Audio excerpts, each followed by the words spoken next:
What's good, YouTube? Steel here, and as I'm recording this, top cut of the weekend's largest tournament is about to begin, but I believe its Swiss rounds will give us a clearer picture of what the format for the first weekend of Eevee Grove is shaping up to be. In this video, we'll be breaking down the metagame of this event, as well as taking a closer look at the top decks, not only on their deck list or how well they performed, but also taking a deep dive into their individual stats against every matchup and what I believe that means for it moving forward. Before we begin, I'd like to ask y'all to please consider subscribing. Thanks to y'all, I'm officially a YouTube partner, and although it's just a small goal, it means so much to me, and I couldn't have done it without every single one of y'all.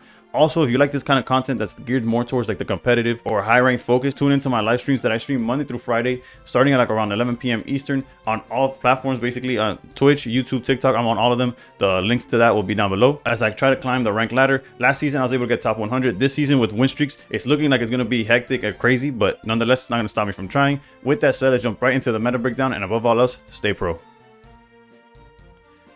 So jumping into the meta report, as you can see in the chart here, this is breaking down every deck list that was being played. There was a total of 686 players in the RC Day weekly number 32. Every information, all stats, whether it's matchup based, records, list, all come from this tournament. Shout out once again to RC Day. I don't think a lot of these meta reports that you see all over YouTube could be done if it wasn't for like the platform that she's provided. Nonetheless, let's jump into what we see here. Fun fact that I wanted to point out, as you can see down there, there's the percentage of decks that were using Sylveon EX, whether it's like, obviously the one that was used the most was the Greninja Sylveon EX, as we'll get into it. But in the miscellaneous, like the 48, like almost 50% other decks that were just like random iterations of cards are put together, there was anything from like Charizard Sylveon to Incineroar Sylveon. Like it was Sylveon everything. And the fact that a fifth of the tournament was just Sylveon type EX, it shows how good that card is. And the potential in what it could provide is like unmeasurable. But what is measurable is how these decks perform. As you can see, the most popular deck was in fact Sylveon Greninja with 12.4%. I don't know if it was originated by Jody, but that's the first time I saw it. And honestly, it took off from there, which naturally, I believe, is why the second most played deck was Solgaleo with 8%, because it's naturally a counter to it. But realistically, this was quite a diverse like first week. The first week of every season tends to be diverse, but I don't think it's ever been this diverse in the sense that the most played deck was only 12% and everything else was just like so even, from DARKRAI GIRATINA being like 7%.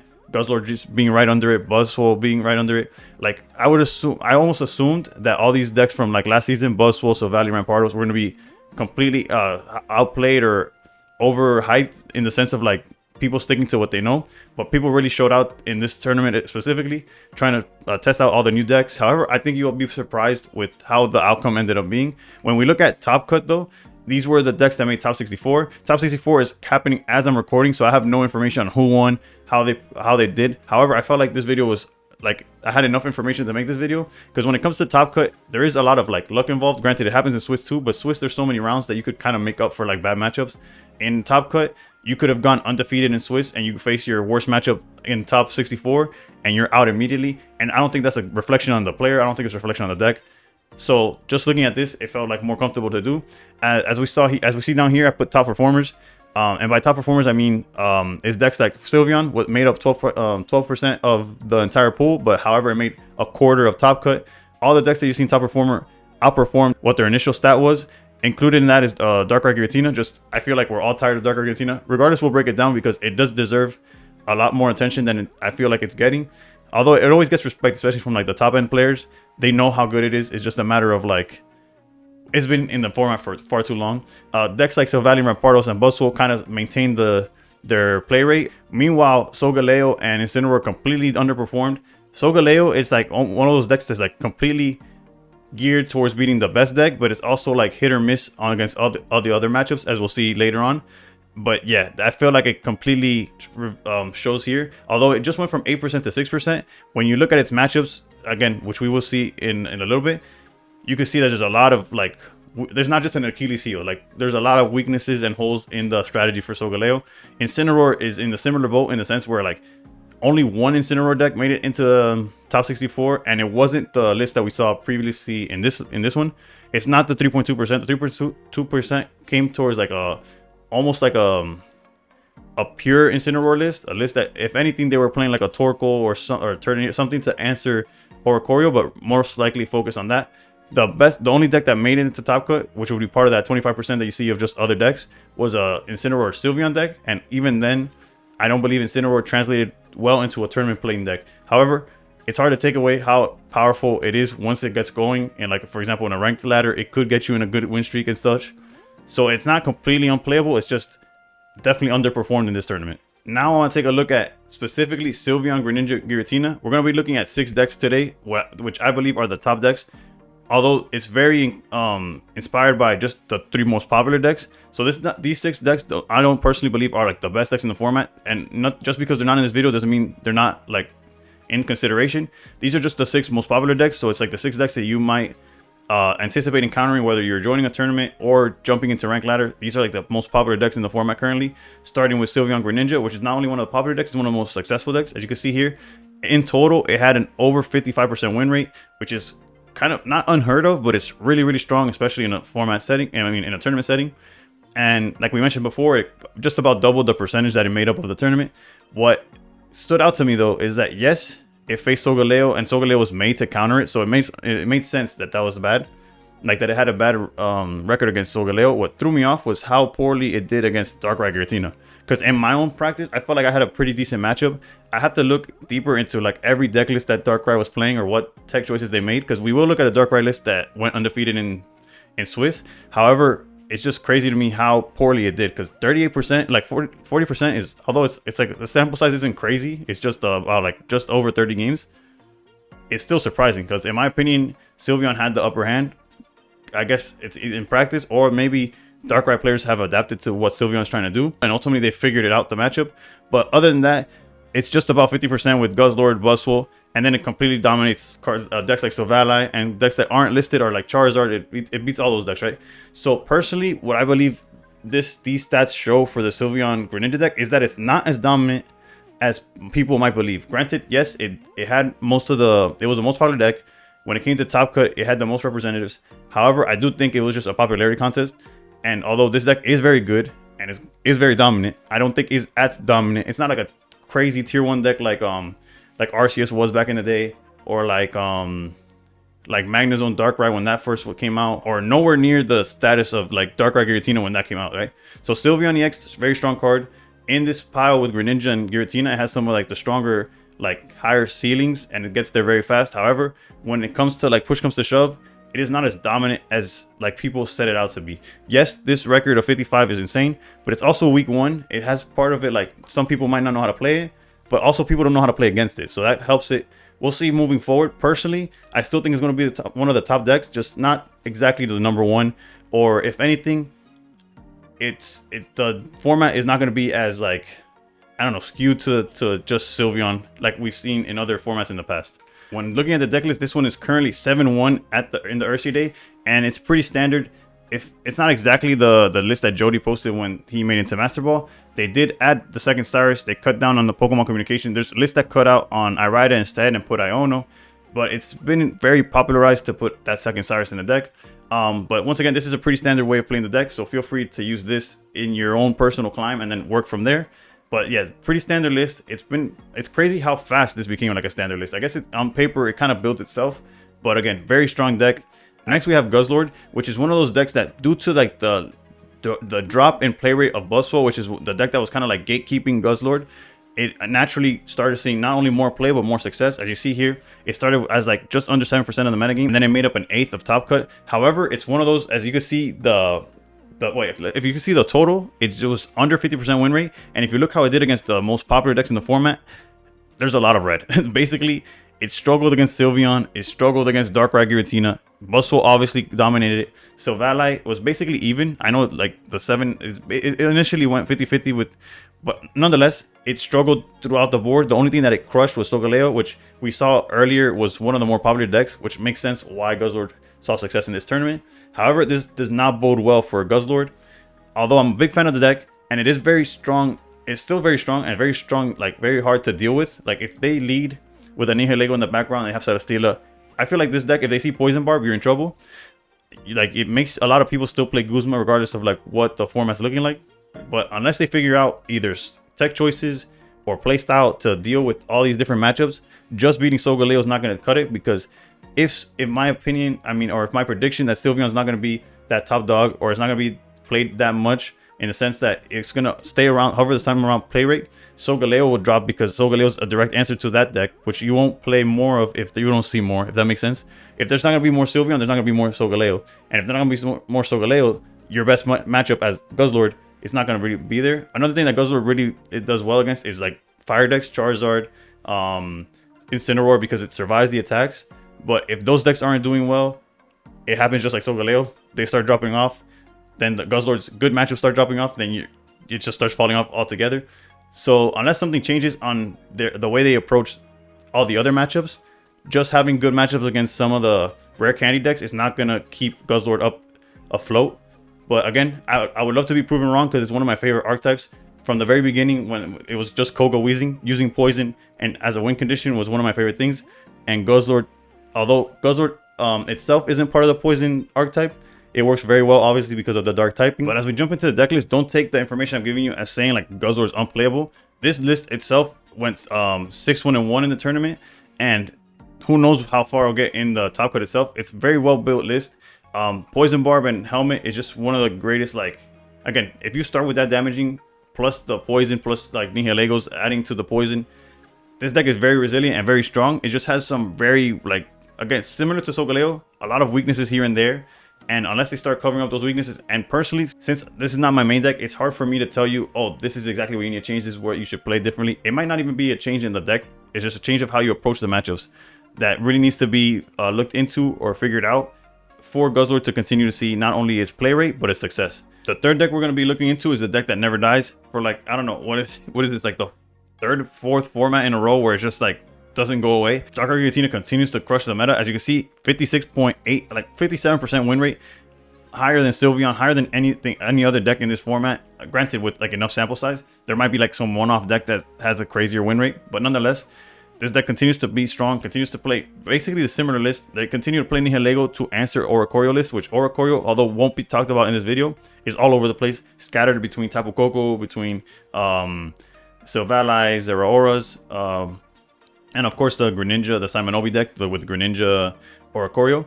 But we don't have to worry about that, as what we're focusing on is the most played decks. And as you can see, it crushed Sylveon, it crushed Solgaleo, it crushed Guzzlord, struggled against Buzzwole. But again, Buzzwole's play rate dropped. Maybe we'll see it higher due to like how decent Buzzwole did in its own right, as we'll look into it after this one. But yeah, DARKRAI GIRATINA, subtracting the Buzzwole that's kind of keeping it at bay, keeping it just under 50% or at 50% all of last season, means that it's free to roam, at least at the very beginning of this format. As you can see, it similar to Guzzlord, it had around just under 7%, jumping to an eighth of the entire top cut. And don't be surprised if this wins the tournament or does very well, as DARKRAI continues to be one of the more consistent decks, one of the more powerful decks. It has not changed its approach, and it's very adaptable to whatever it is doing, which is something that I wish other decks had. So like moving forward, it might dip only if like Buzzwole increases, but if the format doesn't change drastically, DARKRAI might not be the best deck, but it will continue to be very dominant and very like relevant in the format. As you can see from this deck list that is currently undefeated, 6-0-2. In other words, they basically won their first 6 rounds and are able to draw in. This list is essentially the exact same deck that it's been for like the past few formats, especially since with the addition of Nihilego. Although not shown in this video, there's another DARKRAI GIRATINA that did not play Nihilego at all. It's just a standard 2-2 line that also went 6-0-2. Granted, the only thing that you risk by not playing the poison engine is that if you go against Oricorio, it gets a little, if not way tougher to beat. Nonetheless, you can still play like your Rocky Helmets and your ping damage with DARKRAI to end up essentially having a chance against Oricorio. But this is personally the list I wanted to highlight, because if you were to take DARKRAI GIRATINA ranked, it's very important to have an answer to an auto loss, especially now with win streaks. You don't want to, before you could just play. If you see your bad matchup, you just give it up and go on to the next one. Losing a win streak because you went against an unwinnable matchup feels really bad. So again, if you're going to play DARKRAI GIRATINA, this is like the angle I would take. Now we look at Buzzwole, which is like the first of the basically play to what we expect, to expectations. And although it kind of dipped as expected, it only had a 47% win rate, which is good for Darktina players, right? Because like I said, if Buzzwole sees more play, Darktina will dip once again. But as you can see, it struggles versus Sylveon, it struggles versus Solgaleo, it struggles versus Sylveon and Paros. Granted, when I say it struggles against Sylveon and Paros, is because the list that is most popular and doing the best is in fact the one with just 1 to 0 Pheromoses. Not the 2 Pheromosa list, although it has a lot better matchups against some of the matchups that you see this deck struggling against. It is in fact not only least popular, it's just not performing as well in tournaments. So people are leaning towards either double Kartana or just the 1/1, which is the list you see here. However, without double Pheromosa, you start struggling in certain matchups, as you can see with what the stats are saying. As for where it's doing well, Guzzlord and Darkrai, again, very predictable, very expected. And where it's struggling, unfortunately, happens to be against not only the most popular deck, but the most popular deck's counter. So Buzzwole is in a spot where it has the potential to grow, just like Darkrai. It's a very consistent deck. It does one thing very well, and it's very adaptable. However, it's going to need to adapt quite a bit. Regardless, that doesn't stop it from being successful. As you can see from the list here, although this isn't like one-to-one guaranteed, oh, you're going to do well, the player using this list actually went 6-1-1 in Swiss. So again, it's not that Buzzwole is unplayable or can't win. It's just that it has certain bad matchups that in the long run I don't feel are telling that a very successful format for Buzzwole unless they adapt. This current list did very well. However, as you can see, it's playing odd, I guess, tech choices in the form of Repel. It did go opt for the 1 leaf, 1 helmet, which ended up being like the more favorable version of playing it towards the end of the format. With only 1 Pheromosa, they're only playing 1 Cyrus. So again, this is very standard build outside of like the Repel over, I guess, as either a second Cyrus or a Sabrina. But feel free to try it out. Again, Buzzwole is not out of the format. It just has some really tough matchups against some of the more popular decks, which doesn't bode well in the long run. The second deck that kind of performed at expectation from the more popular decks is obviously Sylveon Rampardos, as you can see here. It went just above 50%, which is... I put in the yellow because I put green anything that's 55 or higher. However, very respectable being above 50%. But once again, this is one of the decks that it struggles against the most popular deck. And although I do believe the play rate of Sylveon won't exactly skyrocket, I don't think it's going to drop either. So having a bad matchup against the most popular deck is never a good sign for like future tournaments. However, it's one of those decks that if you take into ranked and you avoid that matchup, there's going to be a whole bunch of matchups that you just too fast for them to react. Not to mention that if you find like a turn 2 Rampardos, even Sylveon's going to struggle. Like, it's not like you couldn't beat Sylveon, right? But once again, you're taking advantage of Sylveon's worst matchup. So although you can't necessarily beat the best deck, beating the best deck's best counter is also like a good angle to go in. But nonetheless, it's hard for me to recommend Sylveon Rampardos because it's one of those decks that I've never truly used in ranked. I struggle with like decks that are rare candy based. Like, I can never find the Rampardos. I end up getting mad and like deleting the deck, but nonetheless, I have to show it because it was in the tournament. It did perform to its standard. It went from 5% of the entire metagame and was essentially 5% of top cut. And it was over 50% win rate. So you got to show it, right? And for the list, it continues to be quite standard. I personally don't believe this deck has changed since day one of like the last format. Like, maybe they've changed like a supporter here or there. Like a red has like people cut down red or something. The amount of Pokeballs where the 0 or 1 sometimes swaps in and out. But yeah, overall, as a like, I guess umbrella of what the deck should look like, this continues to be it. Fun fact, this list is currently 7-0-1. It has not lost a game, and it drew its last round just to get in. So honestly, obviously the deck has a potential to go on crazy runs, which is perfect for ranked, and as you can see, it's perfect for this player in the Ursi Day. How it will perform in top cut is yet to be seen, but again, Sylveon Rampardos is one of those decks. I guess Rampardos in general is one of those decks that will always find play because it's one of those. It's almost like Charizard-esque in the sense like if it has a good run, it's really hard to stop, and it just takes one person to do really well to see this deck at the very top of the leaderboards, like we see it in this tournament. And the final list I want to talk to today is Solgaleo. Solgaleo is one of the poor performers, but it does continue to be one of the top decks in the sense that it dipped not that drastically, right? It just went from 8 to 6% of the metagame. However, what I wanted to point out is how like it's like very hit or miss on whether it's good or bad, right?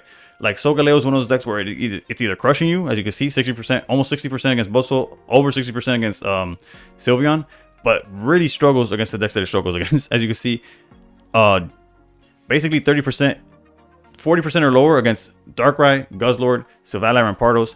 Charizard's also hit or miss. It's more towards like 50-50, whether they find rare candy or you find rare candy. And even if you find rare candy, once they set up, they're one-shotting you and you're not necessarily one-shotting them. As you can see, they had just over 45% win rate. So like it's borderline not that good, right? I was personally going into this tournament and this format thinking Solgaleo was one of the better picks for like not only tournaments but for ranked, as it does counter Sylveon, which is what I believe was going to be the most popular deck. But I don't think it's popular enough, and I don't think it's going to get any more popular in the sense that it will justify the play rate of Solgaleo. And It's unfortunate because Solgaleo is one of those cards that I love the artwork. I love the way it plays. It's kind of ignorant. Like, going against it is always rough. But again, with the artwork that it has, the strategy that the way it plays, being able to Rising Road gives you some versatility. Granted, people have very zoned in on one build. It's unfortunate, but surely there'll come a time where Solgaleo and even Lunala, the C0 play, will find its time to like shine like brighter than it has so far. As for the list, there's not much to say. Solgaleo, Shiinotic has been pretty standard since the addition of Shiinotic. The one thing they did was drop Leaf's Cape, and by they I mean the one player that is 602 with the list and doing rather well. Granted, a lot of people are doing well. There's a few. It's not the only deck in top cut with Solgaleo, but this was the highest performing one. And they dropped Cape for leftovers. That's the biggest difference they made. They are playing red, although that's already been used before. It's just a hit or miss on whether people were playing red or they opted for Cyrus or some kind of like manipulation of the board. So yeah, the biggest change, if you want to call it that, is which tool to use. I see some players like MST was in this tournament and they cut leftovers completely for an additional supporter. But again, it all comes down to what you're playing or preparing against. Leftovers is really good in the sense of like you could attack the Solgaleo and heal before your opponent gets to attack. So you're able to survive like a Charizard attack, technically. But then there's also situations where Cape might be better than leftovers, and there's situations where leftovers is better than Cape. But nonetheless, Solgaleo's main attraction in this format is that it counters the Sylveon EX deck. However, it needs to figure out how to beat other decks or find a way to be more consistent, or you just gotta be lucky, basically. Either dodge your matchups, or if you find Solgaleo fast enough, you definitely beat everything. So, similar to like the Charizard effect or the Rampardos effect. But there's always consistency issues with stuff like that. There is a Solgaleo Sylveon deck that's in the top cut as well, which is interesting in the concept. I don't believe Sylveon's necessarily interchangeable with Shiinotic, but I could see a lot of strategies that use Shiinotic swapping to Sylveon just for the draw power, the additional, like, I guess, versatility. But only time will tell on that. I had to point out Solgaleo because although it didn't perform as a top deck, it is one of the top decks, not only in popularity, but the ability to counter the most played deck is something that you can't just take away from it. Overall, this video was my attempt at breaking down the current meta for Eevee Grove. Hopefully you enjoyed the way I laid it out. I've had multiple attempts on like making meta report videos. This does feel like the cleanest way of not only showing what I care about or the information that I like looking into when choosing a deck, but also highlighting like the best performing decks. So like if you were to try out any of these decks, not only did I give you a list that you could try, but I also kind of pointed out what to look out for or what not to be surprised for. Like if you try Solgaleo and start struggling because you don't see Sylveon on a ladder, it's not like, oh, why is this happening? This deck went undefeated. It's like, you have to keep in mind that there's certain matchups that your deck is not meant to beat. So that's what I wanted to highlight in this video. This video serves both the purpose of like playing in ranked, or if you're going into your tournament, what to expect or what to prepare for, or what you could try to adjust in order to perform either better than the overall players did, or anticipate or understand why you're performing at the level of other players. Nonetheless, if you enjoyed this video, please consider liking and subscribing, as well as following me on Twitch and TikTok so you can keep up with the streams regardless of the platform you're on. Y'all, if you enjoyed this style of video, please comment down below either if you enjoyed it or what I could do to like improve it, or maybe improve the flow, maybe more like transitions or edits. I'm working on it as I go. But that's enough for me. Thank y'all for watching, and above all else, stay pro.